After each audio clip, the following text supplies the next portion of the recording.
Hey YouTube, in today's video you're going to get to watch me battle my inner demons about wanting immediate gratification and wanting to do things half-assed. We went ahead and got the exhaust manifold off, and we have 5 broken bolts in that manifold, and 1, 2, 3, 4, 5. So I have 5 that I have to extract.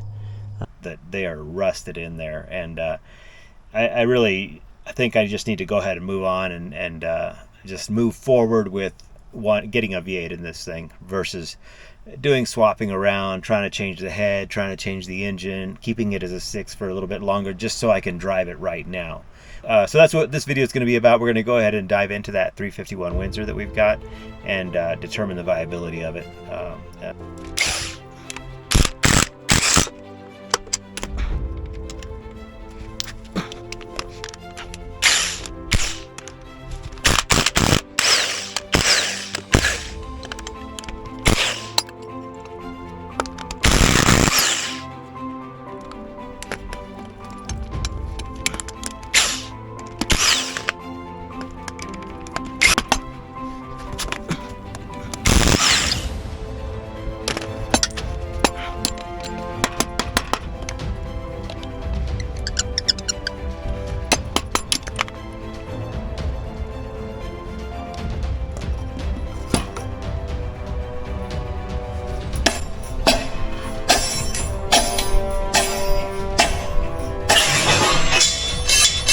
Whoa, that's not good at all.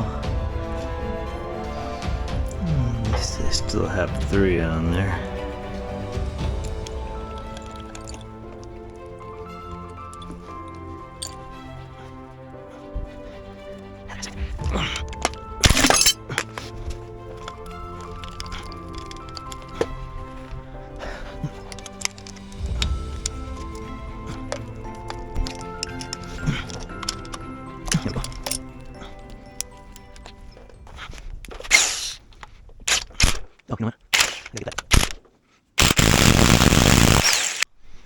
Okay, so now oil pump needs to come off, main girdles or whatever you call them need to come off, and then I should be able to lift that right out of there. So, all right, let's pull the heart out of the beast.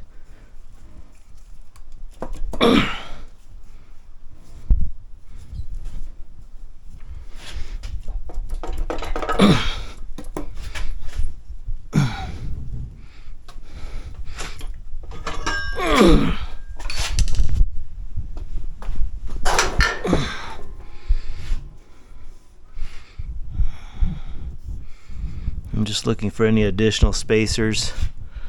Let's take a look in here. And you can see the other side of the spacers here. I don't know how I would change those, or whether I need to remeasure or rebalance. Not balance, but reset everything. Yeah, this is scary business for me. First time, I guess, for everything. It's also a good chance to examine the crank. So I'm actually going to probably pull that out and really take a look at it to see what I've got in there. This cylinder is my biggest concern about whether it'll clean up, because I don't really want to pay to have it bored. It's already 40 thousandths over, and the next size would probably be 60, and that's kind of at the upper limit of boring. Plus I would have to buy all new pistons and rings and then machine the crank, and from a cost standpoint I just really don't want to put that much money into an engine that's kind of unknown, but I guess it's not unknown. I've got it all apart. But anyway, that's the big concern there, and I've got some pretty good rust accumulation in it. So that's the first one I'm going to take the hone to and just see what I can do, see what it looks like when I'm done. Well, for our budget, that's going to be the kiss of death.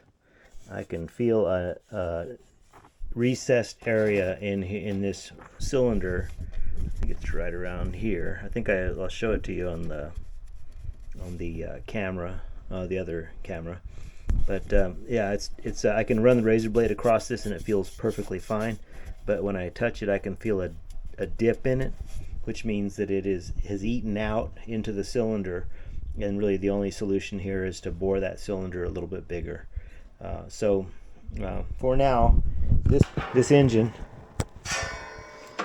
is not going to be able to be used in its current state without having it machined and having new pistons put in. It doesn't mean I'm not going to put it into service at some point, but for now I think this is just going to have to sit on the shelf. I'll probably put the crank back in it for now, and I'll put it under one of my benches, maybe wrap it in plastic and just keep it for a future project. But I need to get my Mustang going, and so I really want something that I can put into service right away. So I'll either look at one of the other engines that I've got here, or I will start searching for something that I can buy. Okay, well, that's sad, but that's the way it goes sometimes. I probably should have known that earlier,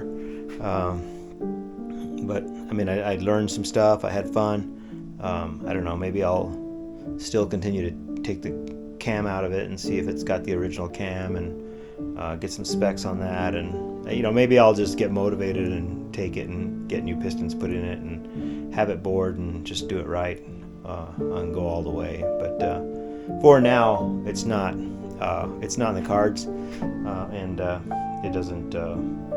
It's not going to help me. So that's a bit of a disappointment, but it is what it is. You just have to kind of go with what you got, and $150. I don't think I did too badly. I think the heads are probably worth that. And I guess if I was gonna redo it, I'd just go ahead and put stainless valve seats in it, because it's got the old cast iron ones, which don't do so well with lead when they're under load. The valves tend to reseat back into the heads. And then, so there's some other work that I would want to do if I was just going to go ahead and build it and spend the money on it. But for now, we'll call it good, and we'll wrap this engine up as an option and move on. Thank you for watching.